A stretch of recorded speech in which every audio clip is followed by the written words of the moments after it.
Bonjour et bienvenue dans votre chaîne L'univers de SVT au Maroc. Pour les élèves de la deuxième année du collège, dans le chapitre de la reproduction chez les animaux, la cinquième séquence, la reproduction sexuée chez les oiseaux. إذا بالنسبة لتلاميذ السنة الثانية إعدادي المقطع الخامس التولد الجنسي عند الطيور. Alors, avec le cas des oiseaux, on va présenter la fécondation interne comme une adaptation à la vie terrestre. إذا قلت مع الطيور غادي نشوفوا على أن الإخصاب الداخلي ما هو إلا تأقلم مع الحياة على القارة. Alors, j'ai dit que cette adaptation est liée aussi au développement de l'embryon à l'intérieur de l'œuf qui lui assure une bonne protection. Alors, كنعرفوا على أن جنين هاد الحيوانات ينمو داخل البيضة وبالتالي فهنالك واحد الحماية من مكونات البيضة. أيضا بالنسبة للجون دوف اللي هو أصفر البيض غادي تعتبر واحد المادة نتاع القيط لهاد الجنين.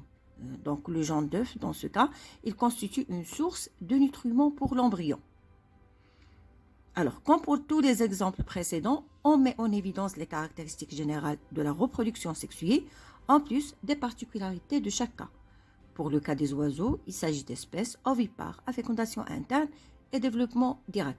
إذا قلت بالنسبة لهذا المثال أيضا وكما درنا بالنسبة للأمثلة للحيوانات السابقة غادي نعرفوا على أن هذا التولد عنده بعض المميزات. واللي خصنا نعرفوه هما أن الطيور عندهم هما كائنات اللي هما بيضاء، عندهم واحد الإخصاب اللي هو داخلي وعندهم واحد النمو اللي هو مباشر، وهذا الشيء غادي نشوفوه في هذا المقطع. Alors, je commence par je pose le problème. La reproduction sexuée chez les oiseaux présente des indices d'une adaptation à la vie terrestre sur les continents.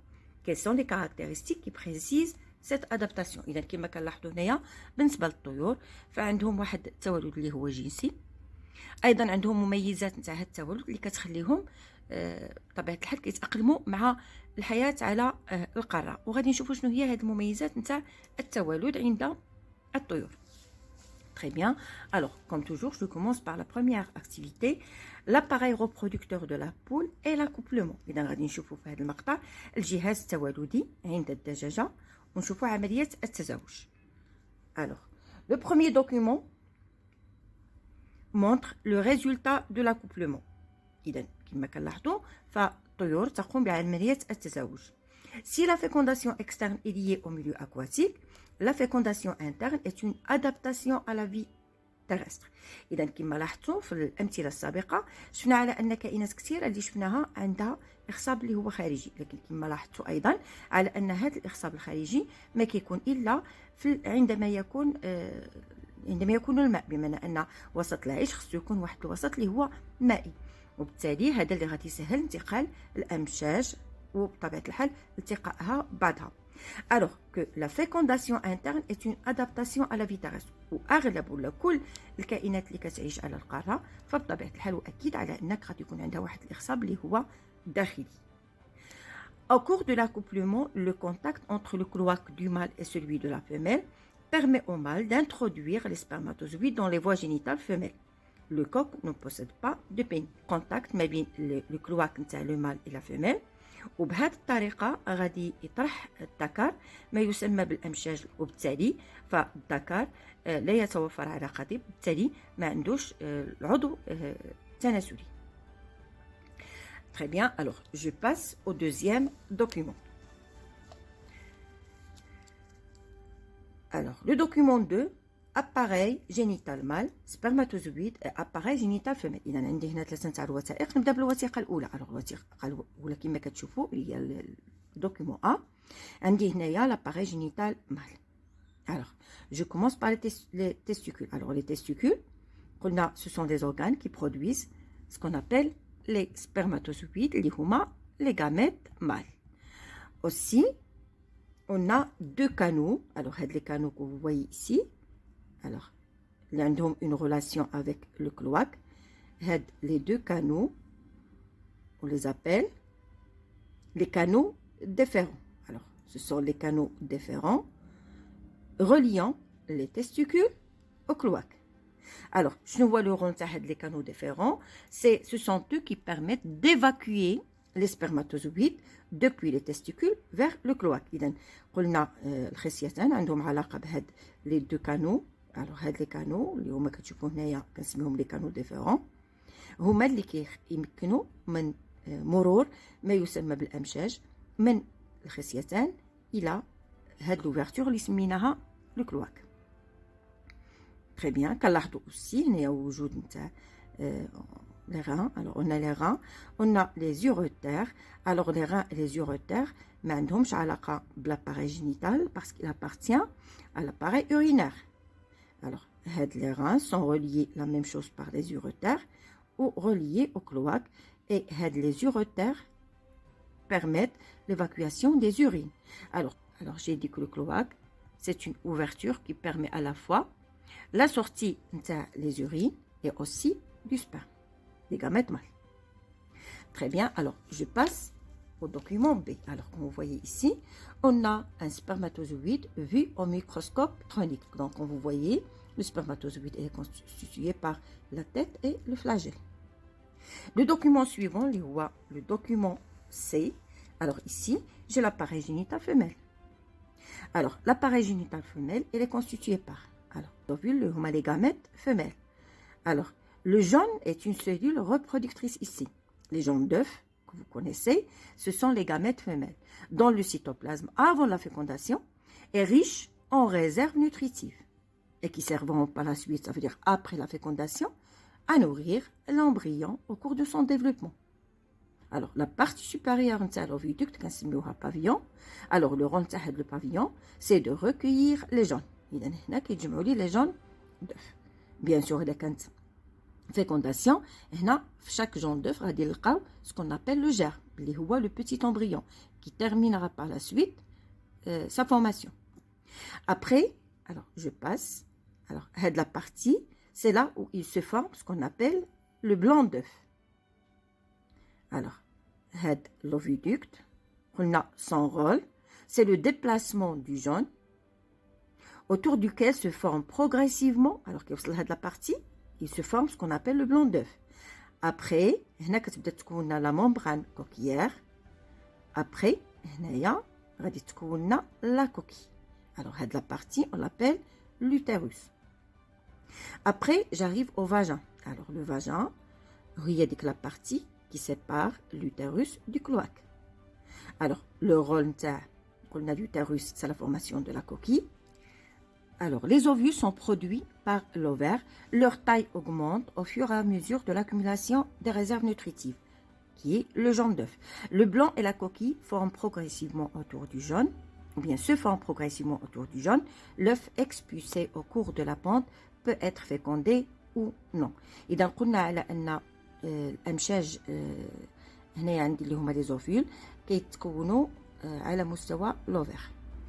Et leur taille augmente au fur et à mesure de l'accumulation des réserves nutritives. وبالتالي كنلاحظوا على ان الحجم ديالهم كيكبر تدريجيا. على كل جون غادي تكون ce qu'on appelle le blanc ابيض البيض et la coquille اللي هي ديك قشره البيض. alors هادشي il se forme progressivement يعني بالتدريج. والبيضه alors كتكون au niveau du pavillon.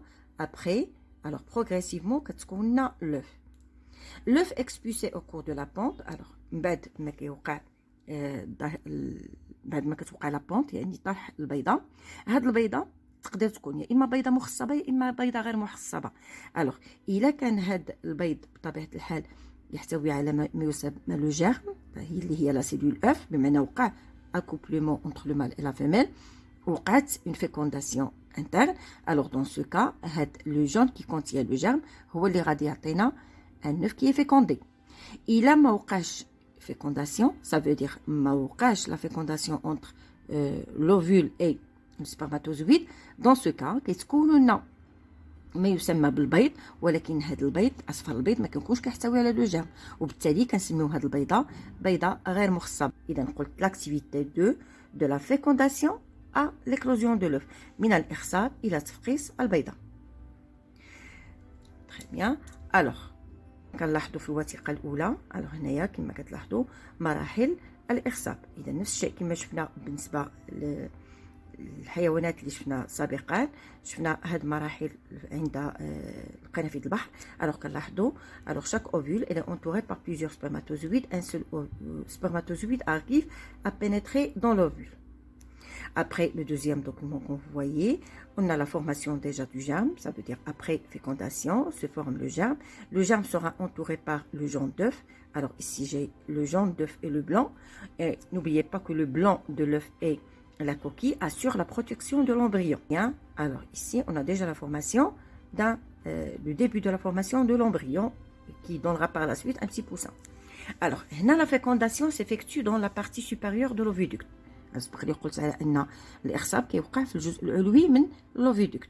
Le jaune de l'œuf après la fécondation constitue ce qu'on appelle la cellule œuf. اذا الا وقع اخصاب فهاد اصفار البيض هو اللي غادي يكون لي ما يسمى بالخليه البيضاء.